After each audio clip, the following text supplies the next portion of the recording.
I first encountered Ashdeen's work at Lakme Fashion Week last year, and I was just blown away.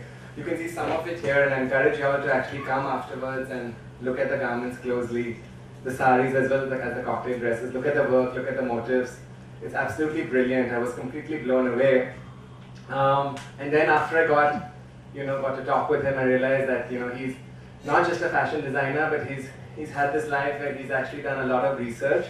So after graduating from NID, the National Institute of Design in Ahmedabad, he actually spent a lot of time working on research with the Parsi Foundation and with UNESCO. One aspect of his research has come out in this book. There are some copies there, and we have more. And I urge all of y'all, even if you have no interest, to actually read it and to look at it. It's a beautifully produced book, and Ashdeen will be here and he'll sign copies for you afterwards. So it's this deep research and this deep commitment to traditions that Ashdeen brings with him to his fashion work. And it's good to see folks from Lakme Fashion Week here as well, because when they were selecting people, and they were selecting designers, and I spoke to them as well, they hadn't seen that before. This kind of deep commitment research, this kind of knowledge about traditions, and then this attempt to actually fuse these traditions, with modern, not modernity as in the way we live our lives, but with techniques, with lifestyle, and I thought it was wonderful. So Ashdeen, welcome. This is your first Friday Funda. It's not going to be your last. We're going to have many more with you. So the way we're going to do this evening is we're going to have a conversation. I'm going to chat with Ashdeen a bit, and after which we open it up to all of you and see if you have any questions that you want to ask. One of the things we encourage audiences to do at our talks is that we love it if you whip your phones out. Just don't talk on them, but you can take pictures, tweet, Facebook, whichever other social media you are on. You're encouraged to use your phone for that. Just don't take calls in between, but you can take it out and take our photographs all you want, because we love it, and you should take photographs of ourselves and also of these garments and then put it up. Everyone has a Facebook account, I'm sure, or at least you're on Twitter, right? So tweet. And if there's no Wi-Fi or whatever here, then save it and tweet it later.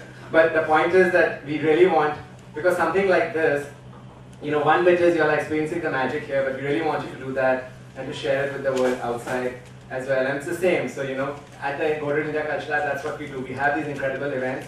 The videos go up on our YouTube channel, on Facebook, on Twitter. And the whole point is to create this community of ideas in the physical space as well, but also online, so that we can actually share these ideas and all grow richer. And who knows what magical connections and then solutions might come out of some of these as well. So welcome, and I'm going to start with asking you my first question, which is, tell me about your work first as a researcher, right? With the Parsi Foundation, with the Ministry of Textiles, and with UNESCO on your effort to preserve Gara embroidery.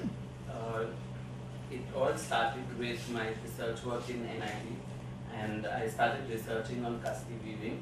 So it was part of our curriculum at NID, and slowly when I graduated, I started working with Parsi Foundation, and which is based in Delhi. So we took up two projects with the Ministry of Textile.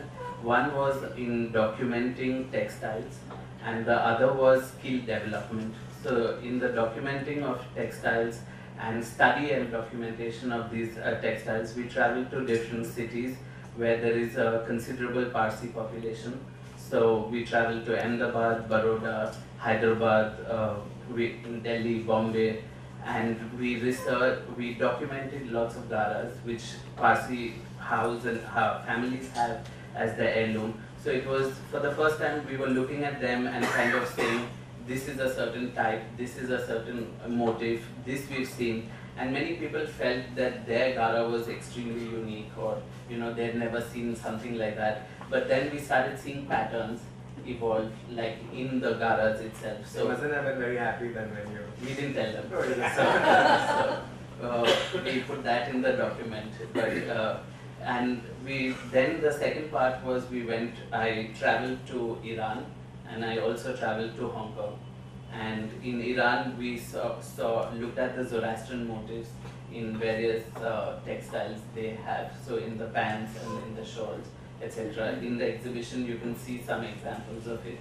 And my trip to Hong Kong, we met families who lived in the island of Shamin outside Canton, and how their parents and parents both, like where the mothers were involved in deciding patterns, in motifs with the craftspeople, and the fathers were actual traders. So they collected the garas, collected the saris made in Shamin, Canton and other parts, and got them to Bombay and sold it in Bombay. So it was and to hear stories of how motifs developed, how certain forms emerged, and what was popular, what was not popular. So it was an interaction between the craftspeople in China and the Parsi women here, giving their input to add a border, to add, to remove the embroidery near the pallu where it's tucked behind. So a corner was always missing. So those were all done to kind of suit the customer who was in India.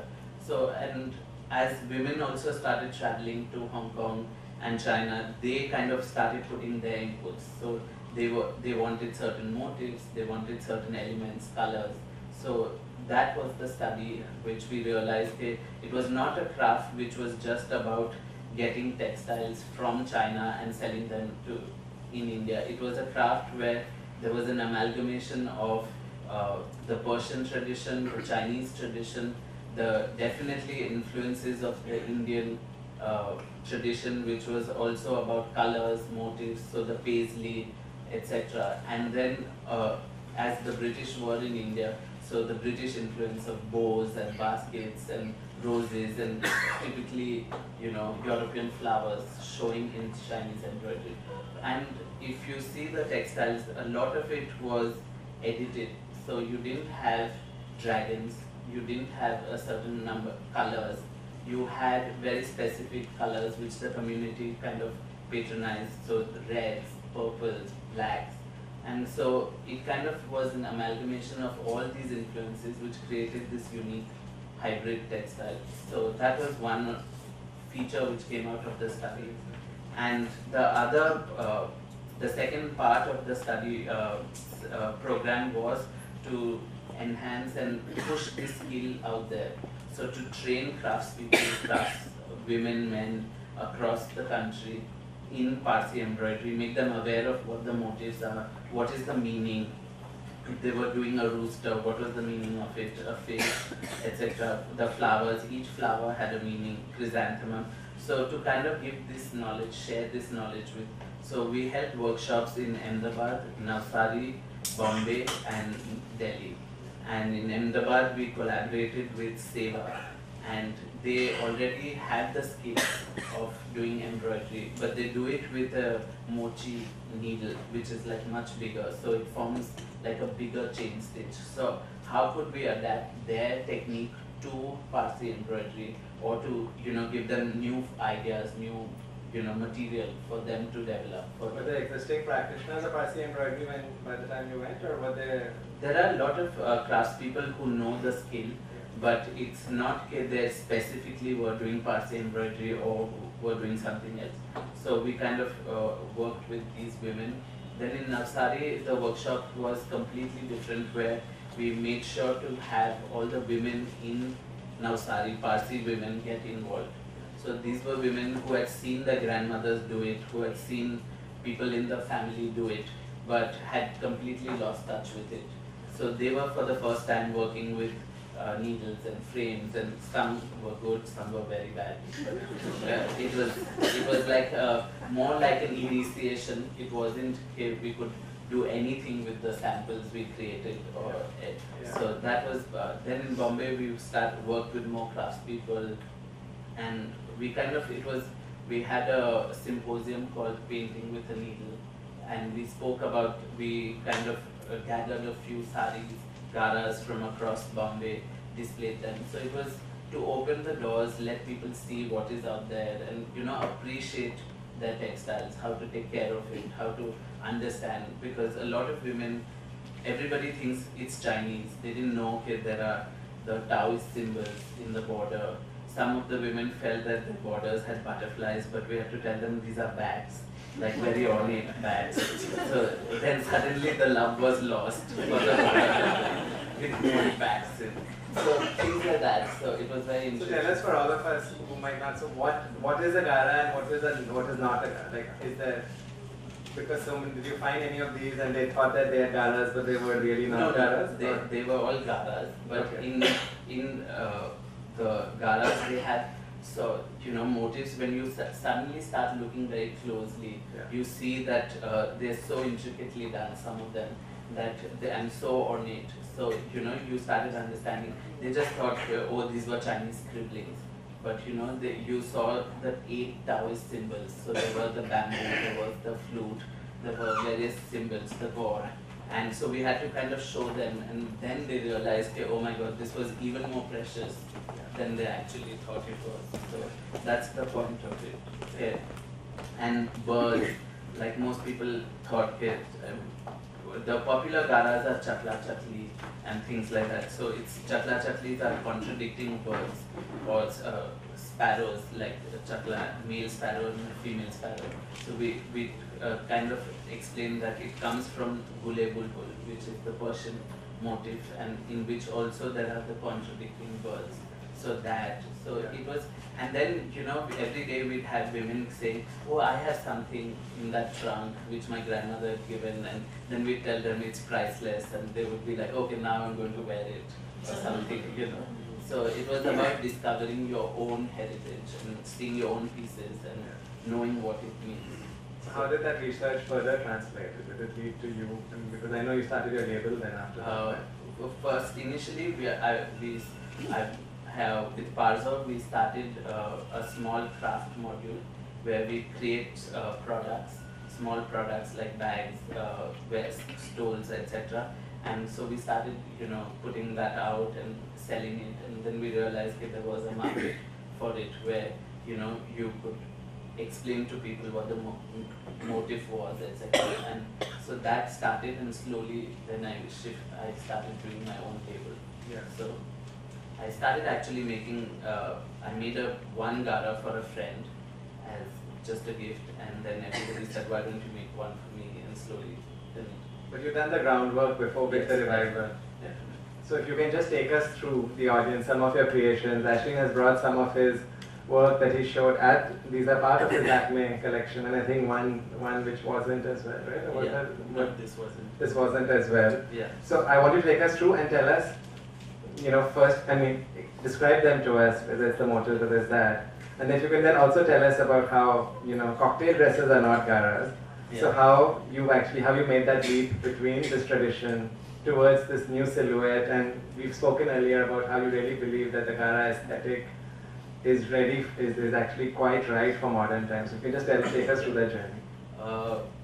I was invited at Lakme Fashion Week to kind of do a capsule collection on using the Gara embroidery.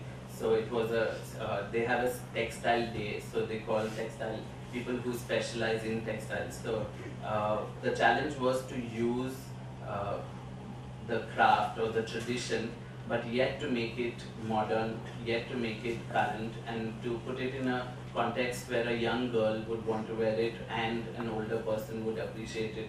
And it has a wider audience, so it's not a sari which is full and it looks exactly like the old sari. So the idea was to take it one step ahead, to use elements, to use motifs, and to make it completely fresh. So the one thing I started with was to take a very clean color palette. So it was black, white, and red.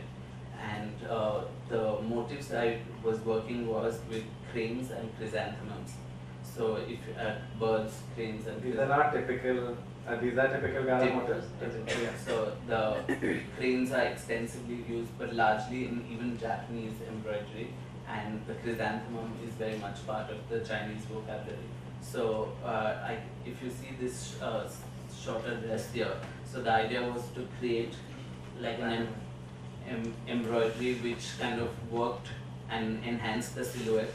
And I've added a little border of lace below, so kind of to add a touch of what I also do lace embroidery, so to kind of give that touch also, and to keep the color palette very neutral, so it's modern yet it's not over the top and it's not blingy, and And then here you see another gown where it was, the embroidery is a placement embroidery, so we had to kind of draw it out, keeping in mind that it would join, the upper part of the dress would join with the lower, and there's a seam at the side also. So to make sure the embroidery flows seamlessly through all these seams, and it looks like it's just done for the dress. So to keep all the darts, everything in mind when we were doing it. And this was the final dress where I think now we do cranes very well. So we kind of wanted to take it to another size and another dimension. So we kind of decided to just blow it up and do it more graphic than anything else. And this is from my recent collection, festive collection, where I've kind of again taken the motif of a lotus, which you see in Parsi embroidery as an element in a larger tapestry, and dragonflies, and I've created this scene, so it's not taken from a border exactly and put it on the sari. So we've created this whole scene using dragonflies. So, and we weren't sure earlier, okay, if people would love dragonflies or something, but I think everybody's liked it. So it's a good step ahead that you can push yourself and people don't mind it. And but that's my next question, because you're taking something which is traditional and you're pushing it, whether it's in blowing up motifs, whether it's in changing the shape. And being Parsi, and maybe that's, we're just finishing a congress, and a lot of talks are about authenticity and tradition. So I wonder how you counter the traditionalists who might say this is not really a Gara and this is not really Gara embroidery. I'm not saying, okay, this is a Gara or whatever. Yeah. This is a beautiful sari. You like it, you like it. So it's. But why can't it be? Why can't it be? No, it isn't. It's definitely inspired by Gara embroidery, and it uses the same technique. I have here also, like Gara embroidery generally is done with silk thread, which is largely cream or pastel colors, and I've introduced this silver zari thread, which was used in borders. So it's kind of bringing ideas together, mixing things, and the easiest thing is when you show a sari, and Parsi women are very frank, and they will tell you, "I Gara jevu nathi." Like, this is not like a Gara. So, and this is not. So some, yes, they've been a hit, and some haven't. But what I've seen. But do they take you as someone who's a traditionalist, or do they consider you as a rebel? No, I don't think rebel is a strong word, but they appreciate, because women already have, a lot of Parsi women have their traditional Garas, so they're looking at finding something new, something different. So I think in that sense this works.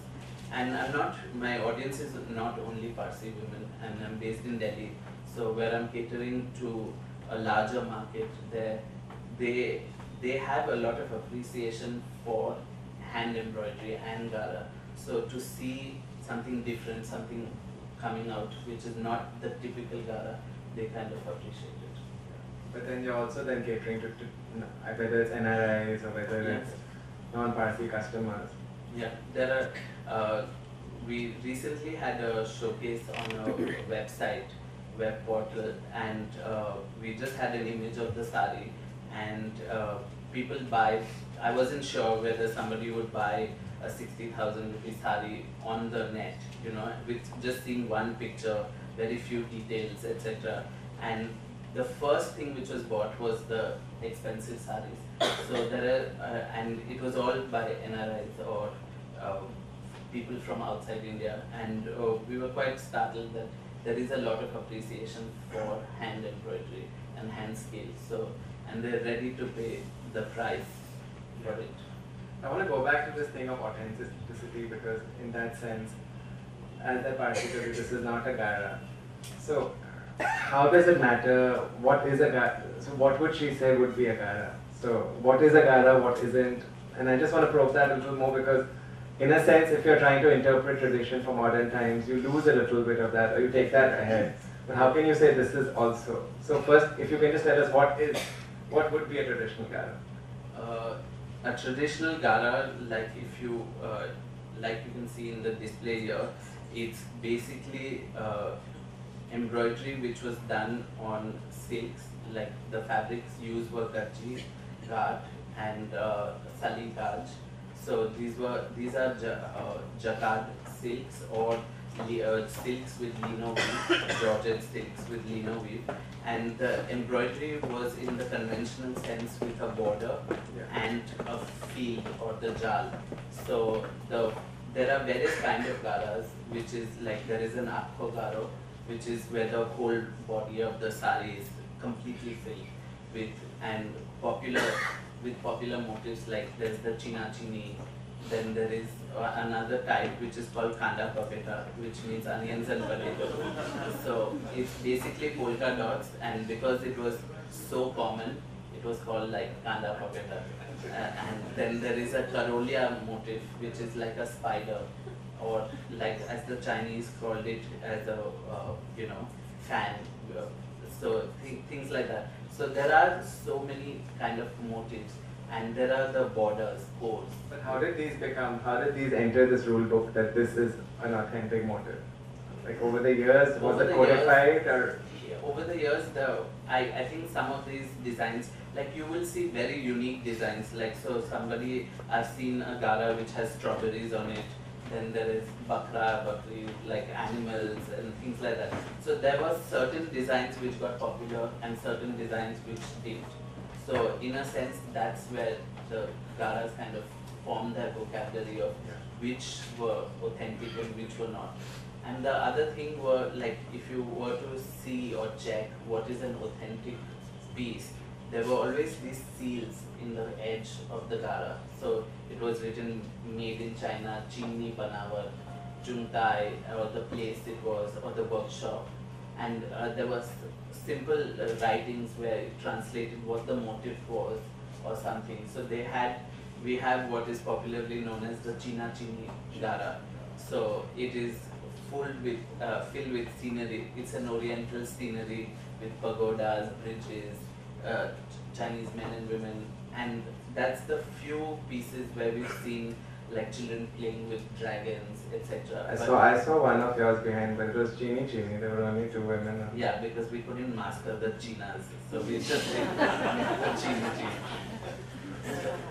So we had various, and the other method of... You can ask him to bring it up. Yeah, the other method of checking is, like I mentioned earlier, okay, the pallu would have a corner missing because it was very economical, and again it made sense because you didn't want to push so much portion, tuck so much of the sari in the petticoat. So it kind of made sense to kind of not embroider that portion.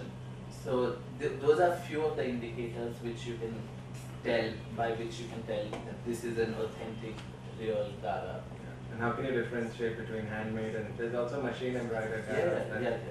The machine embroidered Garas, some are very good, some are not so good, and you can tell.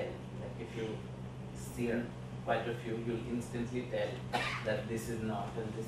And another thing is the thread which was used earlier. It was like a twisted thread, which kind of today most of us are using floss or mechanized twisted thread. So it's not like a simple hand twisted yarn. So there's a suppleness in the yarn which is also very different. So today where the work is very tight, and there it was, though it was loose, it covered a large surface area. Yeah. But now when you're, because already in the few years that you've been around and Ashdeen creation is now valued. When you are trying to create, in a sense your own interpretation of this, where do you walk a thin line between keeping your roots fixed in tradition and interpreting, or do you I do both. So what I've realized over 3-4 collections is that whenever I've played very safe and created something which is authentic, it hasn't worked. And whenever I have done something new and interpreted it, it's worked for me. So the idea is to push oneself, but to keep to a certain, at the end of it, it can't be so different, and so then it's just embroidery. It could be Kashmiri embroidery or any form of embroidery. So it's a very thin line you have to kind of see. And I do authentic, means I do for people garas which are completely embroidered like a traditional one, and we do restoration work also where we take older garas, repair them, etc. So that work also happens. So I'm not like against traditional garas or anything. I love them. So that's good.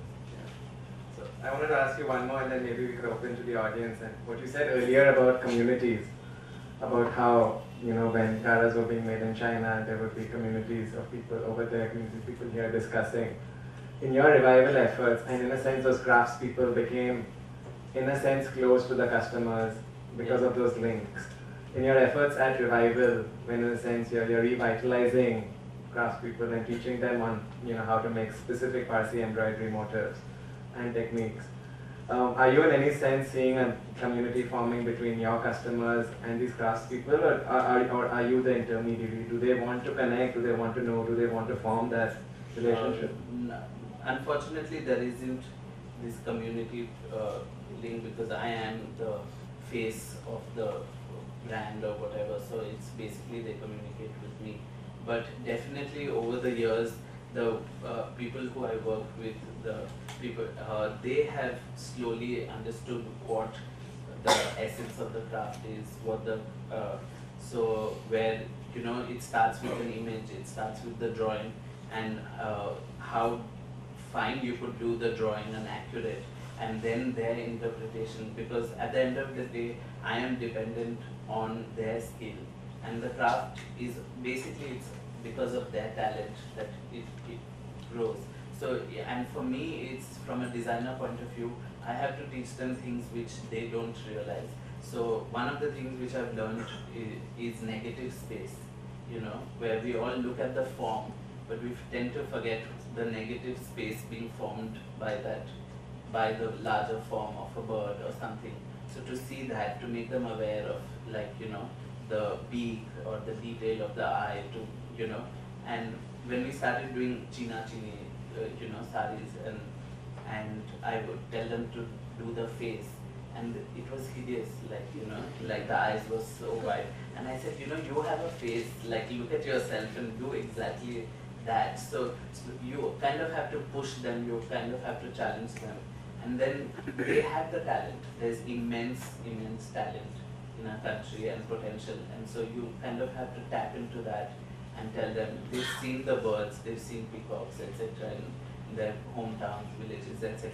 So you kind of show them more reference pictures. When we did cranes, we had to pull out like hundreds of printouts to see details of the feet and to see, the beak, and otherwise every piece you get something else.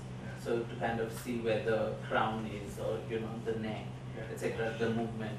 So the more you give them information. So my role actually is to give these craftspeople and their lot the whole background and the study, and to show them motives, to show them more imagery, and that's where they can push themselves to create more beautiful pieces. But you see that sense from your customers as well, of being interested, or you're saying you haven't, of being interested in this work process? Some are, and they do come to the workshop. They appreciate it, definitely. So, and once you have the customer coming to the workshop, seeing how their sari is being made, and today with technology, like you were saying, and it's like most women, if their sari is being made, can you WhatsApp a picture? Can you WhatsApp a picture? Like, so after every flower, you have to WhatsApp a picture and send them, and they're kind of excited. So that's nice, because in a world of, say, mass-produced products or fast fashion, if this return to the hand in that sense. And they kind of know themselves, and I've recently done a sari where the person was in Baroda, and we just did the whole sari through WhatsApp. And so I would do a motif, I would take a picture, send it, and she would say, no, I don't like this much here, can you change it there? So next morning change it, redo, send. So it kind of evolved slowly, and it was tedious, but it's come out really well. So you can work, and then the craftspeople also, like, they now on their phone have everything, every design. So if I have a crane or something, they like, we don't need the printout, they have it on their phone, so they can zoom in and see it and things like that. That's yeah, beautiful. yeah. So they have their own names for the motifs, and they some of them will only do faces, some of them will only do certain things. So, and they very often now they know, okay, it's not a constraint of money or sometimes or whatever. So they will tell me, like, can we do this and all, and it'll be like, okay, it's going to take 4 more hours, but then once you see a little part of it, you're like, okay, do it, like, so it's that. So in this sari also we've done these French knots all through the dragonflies and in the flowers and things like that, and it takes way more time, and it's only when you see it up close that it creates a texture, things like that. And so sometimes you may not have a customer who would appreciate that, but there are several who will. So we're kind of pushing ourselves to do more delicate work, more intricate. That's lovely. I want to keep on asking you more questions, but I also want to open up to the audience. I'm going to actually start by asking Gautam, who's here from Lakme Fashion Week, and who was part of choosing you for their, for their show. So Gautam, if you can just please share with us, why you chose Ashdeen and what impressed you about his work. Sorry for putting you on the spot, but you're here. Yeah. Then the mic's turn next.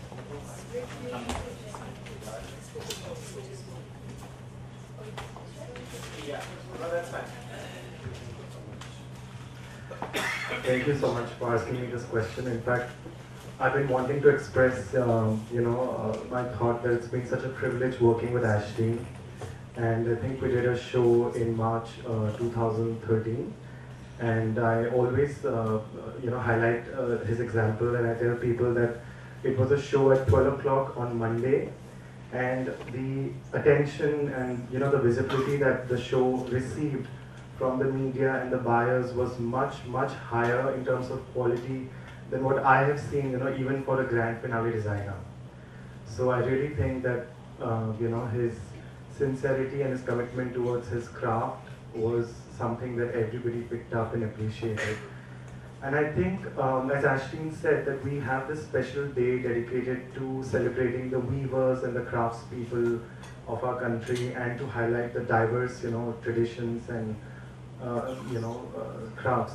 So as part of that, we wanted to reach out to something that wasn't given its due importance. And we're so lucky that we found a great personality like Ashdeen.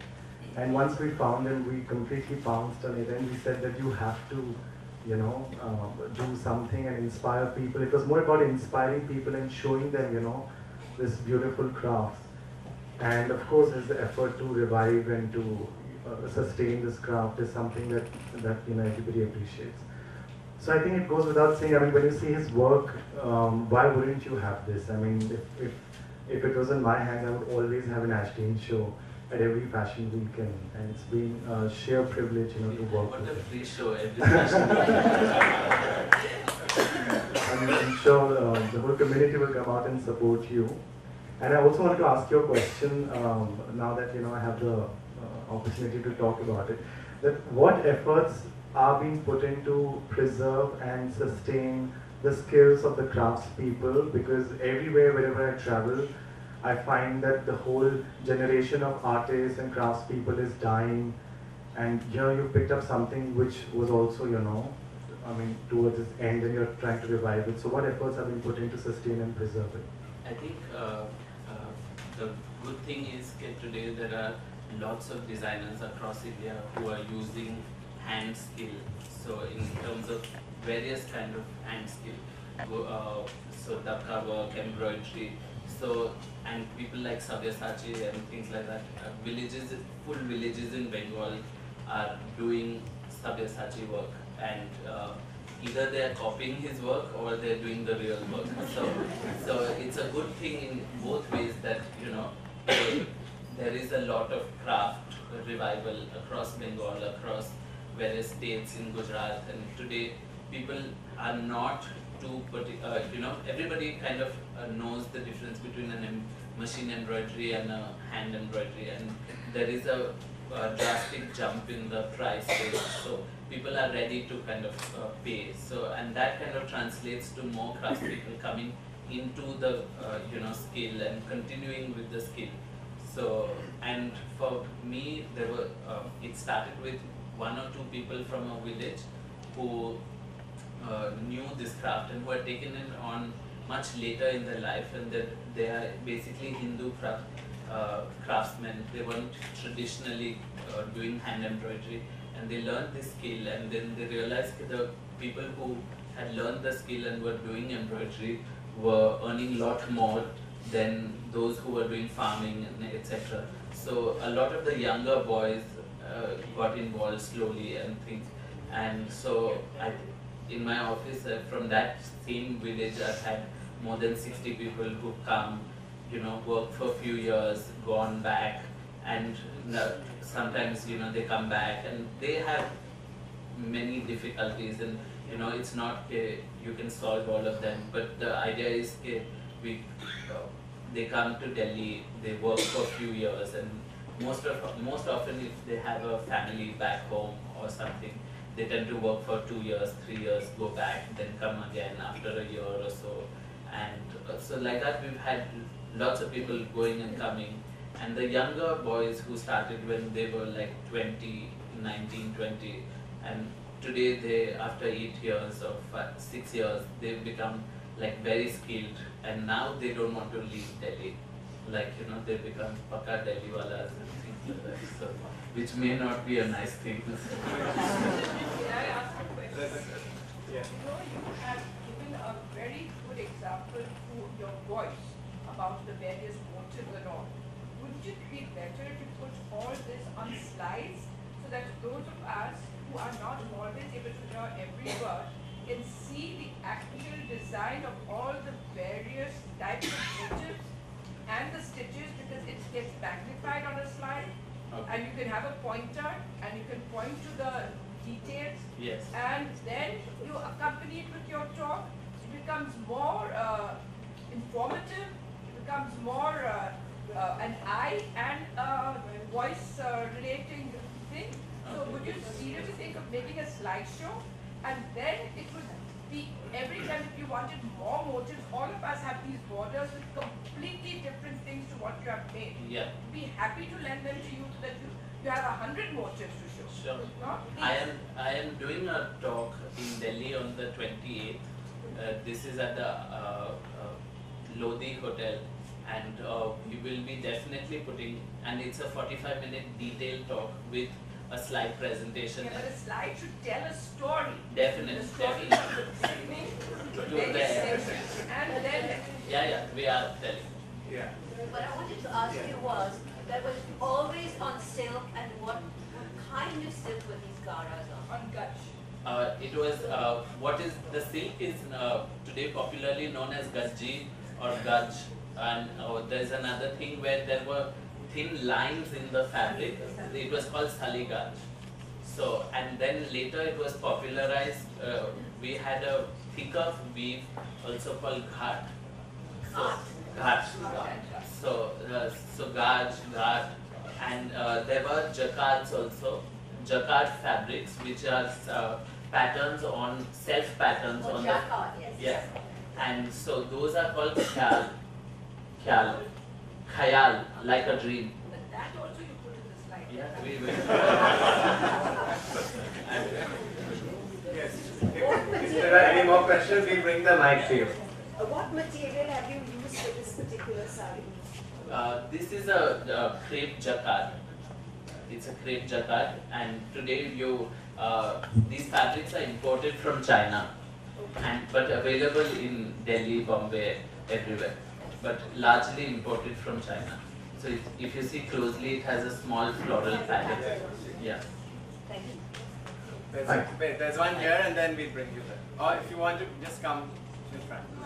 Ladies first. Use that mic. Excuse me. One. Excuse me. Just one sec, I'll come to you. Yeah. You said these elements ascribe certain meaning to our symbolism on the sari. You said these elements on the Gara ascribe certain meanings or certain symbolisms. Yes. What might those meanings have been? And would it be fair to conclude that a mother might want a certain amount of stuff to go down to her daughter as an heirloom? Like, would she choose the pattern? Did that come out in the research? Most of the meanings are like auspicious or nice. Prosperity. Like prosperity. So where the butterfly is the same number for 80. So if for longevity and long life, there were butterflies which were used. So then there was the rooster. Then there is the divine fungus. So it is like a rock type formation which you generally saw in jablas, etc. So these were kind of the motifs which were used largely. And in terms of flowers, there was the lilies, the peonies, roses. So I don't think there's any motif which has a negative meaning or something. So what would the peacock have meant? The peacock, like in the Indian tradition also, and it's a symbol of auspiciousness. And I think more the Chinese had a fascination with flight. So they kind of used these birds of paradise or whatever. It was more to do with this aspiration of flight and to kind of, give that meaning in their textile. Thank you. Use the mic on the stand. You've got a longer one. Yes. Yeah. You've got a much longer one. The other one. What is the origin of the word Gara? Is it Chinese or? No, actually that's in a full research we've not been able to find that meaning. But what a few of the definitions which we've kind of come to is that Gara basically is Garo, means to like a sieve or whatever, so it was because it was on a thin fabric, it meant that, or it was to kind of encompass in a certain space. So that was one of the meanings, but we've not really figured the exact kind of word or term. How were the original Garas sold or bought? Was there a Chinaman coming to the door Yes, or yes. the shops? How was that? So there was an extensive trade which I think where people first started sending Garas. Then later it was also that ferias, they were called ferias, and they would come with big boris, sacks and things like that, and they would sell the pieces individual or as lots. There was always a system where people sold pieces as lots, so on the weight of the embroidery or like from a certain craft. And as time went back, women would commission, they would go back, they would make these, and it would take a long time even then because they had to travel back and come back. So it was all about the ferias started coming, and we've documented some of the later Garas which were early 20th century. There were lots of pieces which were then locally made also. So in Surat and things like that. So it's not every single Gara came from China. Because some of the older Garas are also not so amazing. Like, you can see that the birds slowly started getting distorted. And if you see the original Garas, there were a lot of color. But it was so well blended that it looked like a painting. And if you see later, slowly, they got simplified more and more. So a single color became the embroidery color, and there was a contrast-based color. So that also we had seen a pattern where the more 20th century Garas became simplified. What thread do you use? This is zari, which you get in the market. But And the silk part of it? here the silk, these are also normal telephone reels which you get in the market, silk. They come dyed, whatever color you need. Small. But they're available or you commission that? No, available, widely available.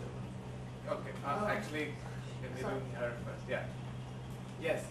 How can one look after your old Gara? Can you just tell us? The easiest way and the best way is to never wash it, okay, because the color will run.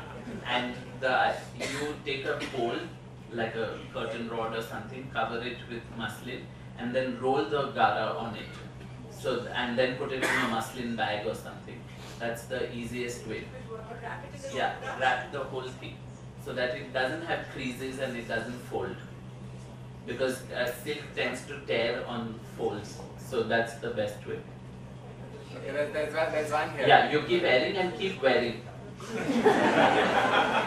and don't sweat in it. Yeah. A number of these ancestral Garas are about more than 100 years old, 150 Yes. years old. Many of these, the silk is now giving way. Yes. Is there any arrangement or anybody who can actually transfer these designs, or do you suggest that one recreates the whole design, which then loses its There are several character? people who do transferring in Bombay across the country. But what tends to happen when you transfer, you take another extra line across to keep the silk down. So if their motifs tend to lose its delicateness, so everything gets enlarged by a stitch all around because you have to, and then cut out the fabric. So ideally it loses the whole, pattern. It becomes slightly bigger, fatter. But the thing is, either you kind of save a certain area, portion, use that, or you have to transfer. There's no other way. Can one get these gachi silks anymore? Yes, you can, but they are kind of difficult to find in the market. I've seen in China, Hong Kong, etc., and you do get the gachis. Thank you. There's two more, one here, one. Come. You spoke about restoring the Gara, so is that is that by transfer, or do you actually restore it as it is? What happens is sometimes a portion has got spoiled, or what tends to happen is if you kind of wear a Gara and something drops or whatever, you may not see it, and you fold it and keep it inside, it spreads across time. So we just restore that area. So we kind of match the thread and recreate that portion. So cut out. Create a patchwork kind of? No, cut out the older embroidery and redo it in that What if it's shape. torn, like so the gauze itself tears? So then we can do patches and things like that also. And very often I do complete the corner because Got it, many got it. women want to wear it. So those things. Thank you.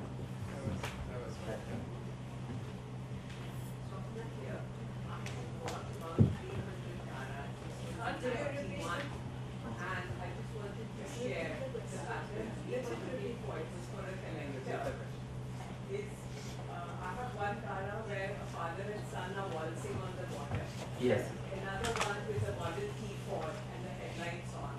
Yes. Another one with the train coming out of the tunnel. So these were not just the usual flowers. Yes. And then the Chinese dragon where the people fall apart, the dragon has fallen apart and people are now falling. Could you repeat Gara? Yeah. So basically, she mentioned. For the collector, they were not for. Yeah, she's mentioned that they have collected more 300 Garas. Over 391. Over 300 Garas in 1991, and the Garas had unique motifs like gentlemen dancing with doing the waltz, cars, Ford cars with headlights on, and then trains coming out of a tunnel, etc. So there are various unique motifs. We have also seen like there's a tea party. There's a Gara with a tea party, and yesterday I documented a fish Gara which has aquatic life, like seals and everything, crabs, lobsters, everything. And yesterday I saw one Gara which had animals, so it had an elephant and but those look wonderful as fabric, but when worn they're not. They don't, like suddenly there's an elephant. It's not the best. Yes, there's a question. You mentioned that you have men and boys doing the work. Are there any women who do the Yes. I have lots of women. I have women also. And what I've started doing is recruiting all the wives. So that way at least they stay in Delhi and work together. So the husband and wife work together. And are there other places where people are also doing Garas, not just in Delhi, or they? Yeah. There are lots of people doing it in Bombay. So, yeah. In Bombay, Surat, Navsari. You said that some of your workmen were Hindus. Yes, are Hindus. Are Hindus. Is there was it traditionally not a Hindu occupation? Actually, traditionally embroidery has been associated largely with the Muslim community in UP and in Bengal, and those are the two major areas. Kutch has its own very distinct tradition of embroidery. So in a sense, you tend to find lesser craftspeople, and the Hindu, there are lots in weaving. So in Maheshwar and various other places, Orissa, etc., who are largely into weaving. So it was kind of different to find, but today there are lots of Hindu craftspeople in Bengal, everywhere. I think the skill today, lots of people have kind of learned. So there's a question. Two follow-up questions, two different questions. One is about the origins of the Gara. Hi. Okay. So these are two follow-up questions asked before. One is about the origin of the Gara. I mean, you've talked about how the patterns evolved, the motifs evolved, but how far back have you been able to trace back a Gara? I mean, what is the oldest Gara you find? Where the history of is it the 1800s or 1600s or 1700s? Do you think? I think we have a clear idea that it started only once people started traveling to China. So that started in I think 1756 was the first person who traveled. So I think that's a kind of a demarcator to kind of say that before that we weren't really importing Garas. And the other thing was that China was always producing textiles, embroidery textiles for the European market. So it wasn't exclusively that they started for India, or the Parsi community. So I think that's the demarcator we have, that it wasn't before that, and it obviously started with people seeing European textiles and then kind of interpreting it for 5.5 yards or 6 yards for a sari. The other follow-up question is two questions asked before. You say a lot of your craftsmen have gone back to their villages or maybe stayed there, and there are lots more Hindu craftsmen and lots more demand for hand embroidery coming in. Do you see more over the last 3-4 years that you've been doing the Garas? Have you been seeing more demand for Garas originating in the smaller towns and cities of India, or your workmen going back and setting up their own versions of embroideries? Yes. Like you're interpreting the Gara, are they interpreting the Gara to suit local customs? They do a lot of embroidery. Today, like lots of borders, there are markets like in Lajpat Nagar or somewhere also in Delhi that you'll see borders, and everybody calls a border now today Parsi border. So, it's any border with like any color, anything or whatever, it's called a Parsi border. So yes, they also do this work, and like I said earlier, they do very often imitations of what is popular, because that's what the wholesale market needs. So they cater to largely the wholesale market. So they go back and they would create new variations of like a Sabyasachi, Anamika, or many other designs. So in places in Uttar Pradesh, is there like an Ashdeen print? Not yet. Soon. Congratulations on a great book, but I think we have a topic for your next book, the Gara. Yeah. I think you should just make a coffee table book on the Gara. There is a fantastic coffee table book by the Tapi collection called Peonies and Pagodas, and we've been researching on so hopefully we'll come up with a really big book. There's a question. Yes. Yeah. Okay. Can I? Yeah. Yes. Yeah. My name is Chetan. As I understand, the Parsis came from Persia. Yes. Even in Persia, maybe in 1700s or 1600 or maybe after that, the same garas were also worn there as how it was worn in India, or it's only after they came into India that they started? Only after they come to India. Okay. This was only after the trade started between India and China. Okay. Did they start? If you see the reference, if you see the textiles from Persia, they're extremely different in terms of fabric. It's cotton, etc. But it's not a connect with Persia. So it was a cultural yes. change. And I think the community in India wanted to be distinct and kind of stand out. Okay. So there was this sense of introducing something which was not worn by anybody else. So they kind of took on this embroidery which was completely new and hadn't seen across India. Okay. And another funny anecdote was that Parsi women were the first to wear today what is the whole sari. So a blouse, petticoat and the sari. So earlier it was worn with hijabs like these pantaloons, and only when the British came in and they started wearing the whole. And today, like across India, it's the blouse. And earlier, in most parts, it was like a tied sari. So it didn't start with a petticoat. So the introduction, I think we need to take credit for that. Thank you. I have two things to say. Yeah. The first is just voice a correction of an empirical kind. I think it is incorrect to say that it's only in the middle of the 18th century that Indian stroke, Gujarati stroke, Parsis are found in China. For 1200 years from now, merchants from Gujarat have been going to the Malacca Straits area and back, and to the Red Sea port areas. The second thing, the more important thing I want to raise, firstly, well, congratulations on an absolutely spectacular collection. Thank you. You see, there is a very, very old history of truly spectacular Indian textiles going out of Gujarat all over the world. Yes. The Tapi collection is just one example of this. Yes. And these textiles surely influenced textile traditions in the regions where these merchants went. In fact, it is only in the 16th century that the Portuguese cut off this almost regular movement of merchants from Gujarat to the Malacca Straits area.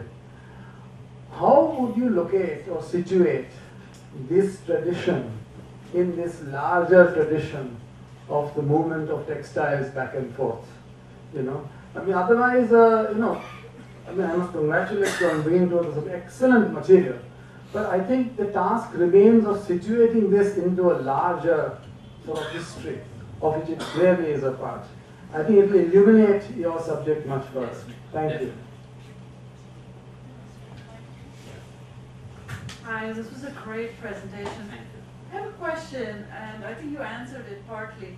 But why is it that other communities did not have an affinity for the Gara till very, very recently, really? Growing up in India, I didn't see any Hindu women wearing Gara. No, actually, we've seen and we've documented. Very rarely. Not really. At one point, the Parsi sari or the Parsi coat, the borders were extremely popular. Really? And extremely popular. And even in like UP, Awadh and things like that, it was extremely popular to wear like a border sari and to wear it in the Sida Hat way. And even in the courts of like the Nizam and things like that, it was popular. At some point, it had reached its peak of popularity. So you see older pictures of kids, children wearing the topis and things like that. Yes, actually I was in Hyderabad just last week and I did see pictures in the palace and stuff like that, which made me think about so it. Definitely it did get extremely popular in 1920 and 1930s. But I'm talking about the 70s and 80s. I didn't see... 70s and 80s, it wasn't popular amongst the Parsis also. They were cutting up the garas and making house coats. Okay, this is going to be the last question, so it better be like meaningful, funny, or really silly. Oh God, no one wants to take this? Okay. In which case... Make men's jackets out of garas? We can. I'm making Parmesh a shirt. Oh, okay. With chini on it. Brains frying. Yes.